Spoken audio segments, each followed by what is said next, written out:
Oh hey, I didn't see you there. Hey guys, okay, this is X Mungam.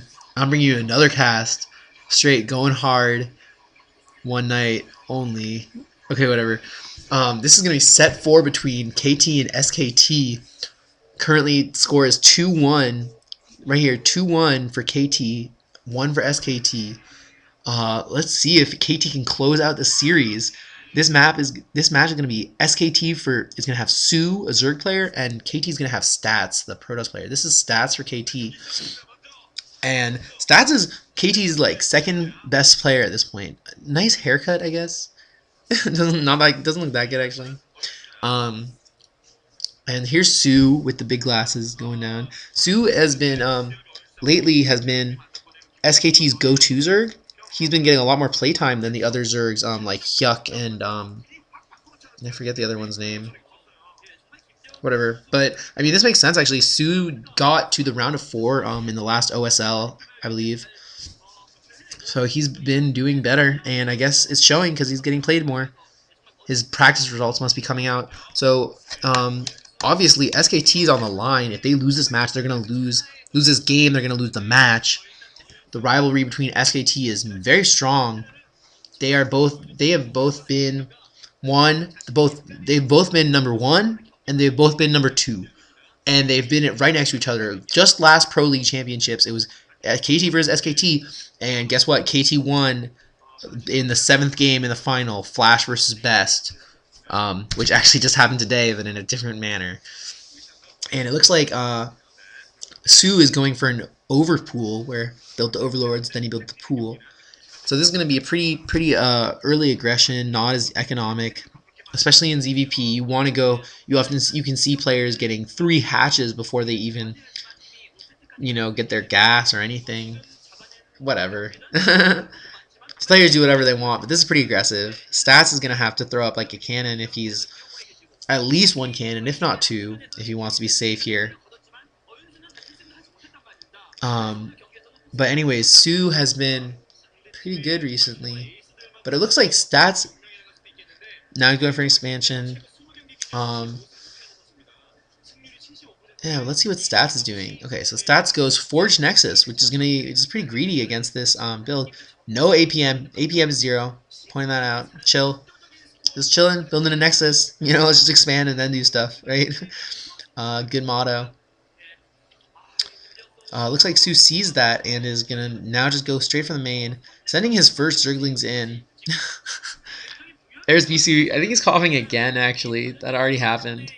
Oh, first probe, trying to get a little bit of stall, because if you're really good with your probe micro, because the thing is that if the Zerglings are on move instead of attack move, you just kind of get in their way and they won't attack you, but you can definitely hold them back and delay them, and those 1 or 2 seconds that you can earn with micro is just going to be very effective for that cannon morphs in and then it's real, right, and then it starts shooting. So Stats sees these Zerglings coming. Obviously it's only 2, but he has to pull some probes to try to see. There it is, and now the cannon can shoot. So oh nice, and doing that trick where you go through the mineral line again, pretty nice. Looks like the probe's doing a little bit, not too much, and gets out alive. First gas coming up for Stats, so he's probably gonna, now that he's got his expansion going, he's probably gonna try and get a Stargate up and see what he can see. Snipe some overlords.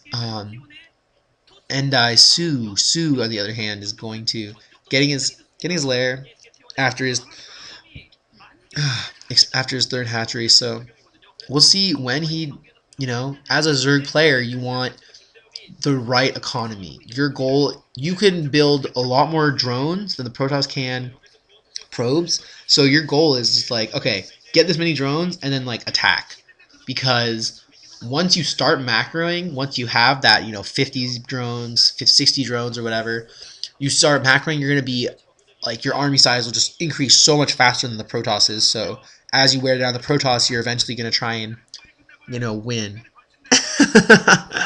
by destroying an army and then just running over their base, overrunning the Protoss with Zerg units. That's the fun thing to do. That's why people play Zerg, just so many units everywhere. It's fun to if you're good at macro, it's fun to be Zerg. Anyways, the stats sitting on a zealot, but then just turning around and walking back. Everything's pretty standard from both players. I wonder what KT's plan is. This is KT's plan right here. They got Flash to win the one game. They got a second win from Crazy Hydra. Mine wasn't able to beat Fantasy, but now they have stats. Like their second best player, PVZ, he's solid, really solid at all matchups. Stats is a good player. And we'll see if he can close out this series or if SKT is going to be able to take it to Game 5, which would be the potential ace match.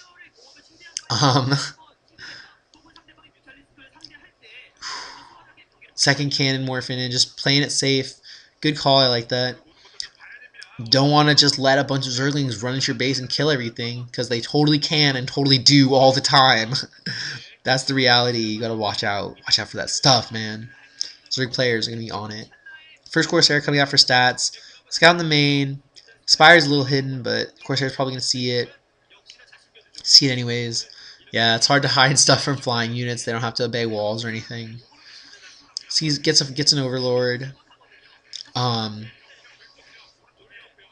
But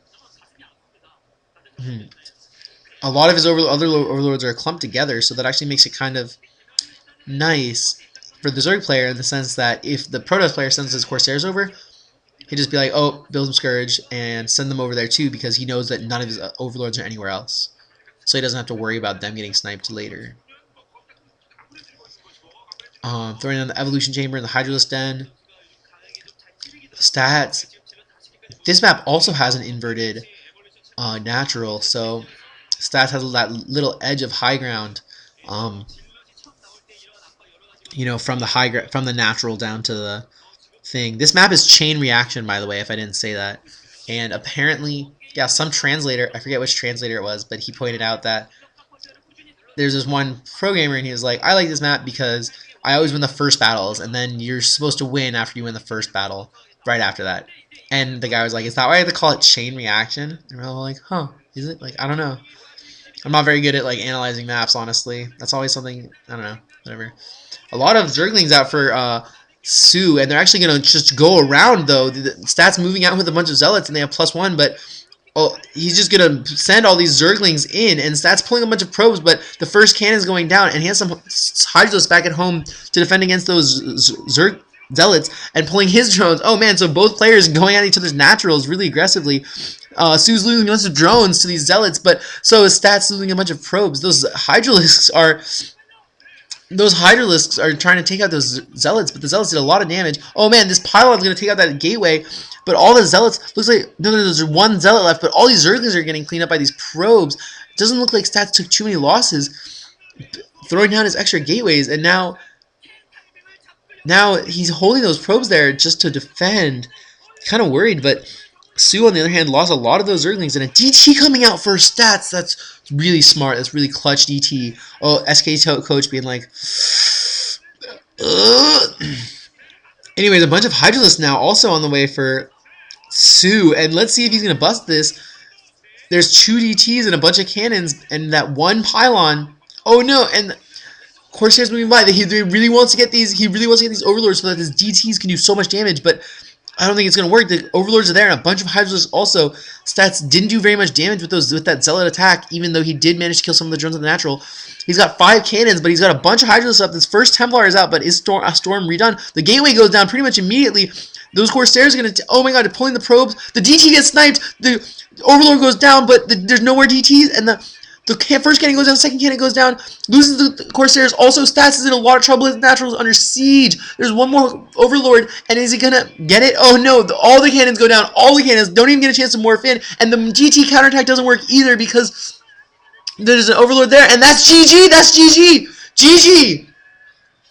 Dang. Whoa, that was fast. He just... Oh, Stats, not... Ooh. Ooh. Yo, oh dang. Whew.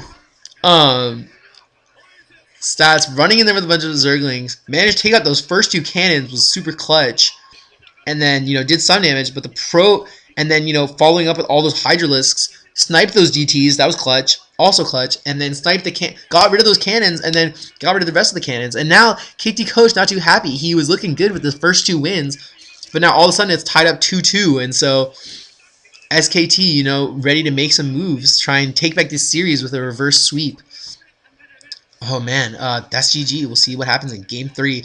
Tied up. Watch the next game with me right now. Okay, bye.